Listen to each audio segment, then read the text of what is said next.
Hi all, this is Cubotics and I'm making this video to showcase a cube timer that I made on my own. The reason for me making it is that I wanted a cube timer to try to improve the time in which I solve a cube. But as I had the resources, I decided to try to make it on my own instead of buying it. The timer I made uses Python script and it is integrated with a cube timer application called BlockKeeper.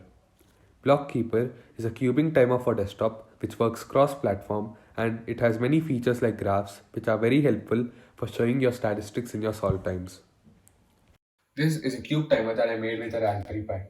A Raspberry Pi is basically a computer to which you can connect components like sensors. A cube timer is something that you use to record the time in which you solved a cube so that you can know how fast you solved it.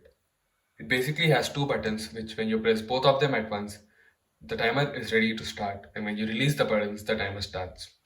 After you solve the cube, you press both the buttons again and the timer stops. In this case, instead of using buttons, I use two sensors. This is an infrared sensor which sends infrared rays, and when they reach an object, the rays bounce back and reach the sensor again, which then sends an output that an object is nearby.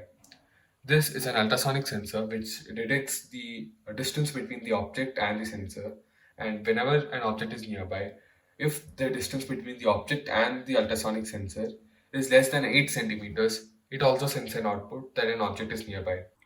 When I place both of my hands here, the timer is ready to start, and when I release it, the timer starts. After I complete solving the cube, I place both of my hands here again, and the timer stops. If I place both my hands here again, the time between the start and stop of the timer is shown.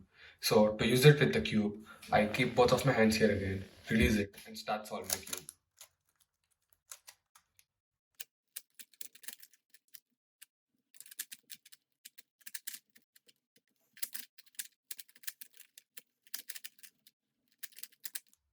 Now after I completed solving the cube, I press the timer again, and now if I press it again, it shows the time in which I solved the cube.